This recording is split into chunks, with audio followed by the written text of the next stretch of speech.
ডাকাতদের পরিচয় করাই দিব, যেটা আপনারা হইলো জানবেন আমার সাথে যা হয়েছে আর এখনো পর্যন্ত এই ডাকাতরা যা করতেছে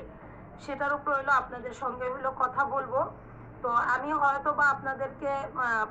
পারলাম না যেই ভিডিওটুকু দেওয়ার দরকার সেটা আমি দিতে পারলাম না, কারণ হলো এখানে আমার আরো কিছুদিন আগে একটা ভিডিওতে কপিরাইট খাইছিল, এই কারণে হলো আমি মানে পারলাম না আমি ওই ভিডিওটুকু দিতে যে আজকে কি অবস্থা করছে এই ডাকাত গুলাতে। এক নম্বরে হইলো বাবু, দুই নম্বরে হইলো মিম, 3 নম্বরে হইলো শারমিন, আর ওর মা, ওরা তো সবাই তো আছে এটার সঙ্গে। এই ডাকাত গুলা কি কি করতে রে তা আপনাদের ধারণা নাই, সেই ধারণাটা আমি দিব। এবং কি এই যে বাবু এই ফ্যামিলিতে কিসের জন্য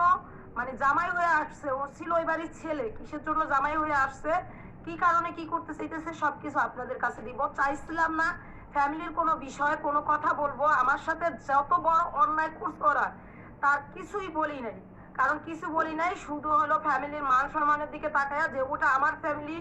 ওইটা যত যাই হয়ে যাক ওটা নিয়ে মানে যতটুক বলার দরকার ততটুক বলবো। কিন্তু এখন দেখা যাইতেছে যে সত্যিটা যদি না বলি, ওরে মা, তো এখন যদি সত্যিটা এখনো যদি না বলি তাহলে আমাদের সঙ্গে যেই বড় ধরনের অন্যায়টা হবে সেটা আসলে আমরা মানে কোনো ফিলেই হইলো মানে সমাধান করতে পারবো না, বাট সমাধান করা যাবে না। আর আজকে যে অন্যায়টা হয়েছে সেটা হলো আমার চাচা শ্বশুরকে, আমার সেদু চাচা শ্বশুর সবাই জানেন, এবং কি ওই বাড়ির একজন আপনাদেরকে মানে ই করে দিছে আমার নাকি আমার চাচা শ্বশুররা পীর বাপ। তো সেই পীর বাপেদের যে অবস্থানি করছে ওরা, হ্যাঁ যে অবস্থা করছে সেটা কোনো মানুষ কোনো ফ্যামিলির যদি মানুষ হয়ে থাকে সেই মানুষরা এরকম করতে পারে না, যদি পশু জানোয়ার হয়ে থাকে সেই পশু জানোয়াররা মানে এরকম করতে পারে বা এরকমই করতে পারে। আসলে আমি মানে অনেক অনেক অনেক সম্মান দিছিলাম এই পশু জানোয়ার, যতটুক না পাওয়ার দরকার ততটুক মানে তার চেয়ে বেশি দিছি, তো এই জন্য হইলো আজকে পশু জানোয়াররা এই এই এমন বড় ধরনের একটা ঘটনা ঘটাইতেছে। একটা মুরব্বী মানুষকে যদি ফ্যামিলিগতভাবে মানে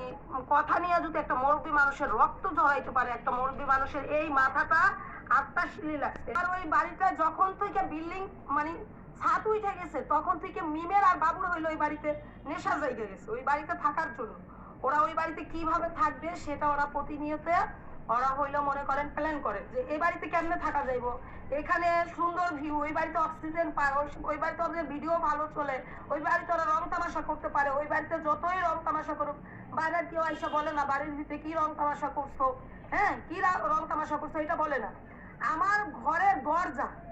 আমার ঘরের দরজা ও বাইরে, আমি নিজে এই বাবুর নামে মামলা করবো যে আমি প্রবাসীর বউ, ও আমাকে বাড়িতে থাকতে দিতেছ না, আমার বাড়ির প্রতি ওর লোভ, ওই বাড়ির ছেলে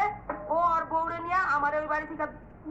তাড়াইছে, তো আরো ও কি কি অঘটন ঘটায় ওই বাড়িতে সবকিছু আমি মামলা করব, ওর নামে আমি মামলা করব, ঠিক আছে। ও নিজে ওই বাড়ির মেয়ে বিয়ে করে একটা জল্লাদ মহিলারে বিয়ে করে একটা কালী মহিলারে বিয়ে করে ও পুরো ওই বাড়িটা রাজ করতে চাইতেছে। ও ভাবতেছে যে আমার বাপ তো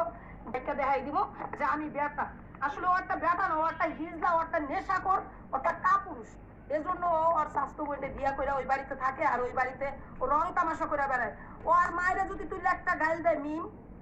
ও আর মিমের মায়ের তুললা 10টা গাইল দেয়, হ্যাঁ 10টা গাইল দেয় মিমের মায়ের তুললা ওই এখানে খাড়াইয়া, বুঝছেন কেমন মানে অমানুষটারে মিমের মায় খাওয়ায় খাওয়ায় পালে, কেমন অমানুষটারে পালে। আসলে ওর মা একটা সন্তানও ভালো জন্ম দিতে পারে, হ্যাঁ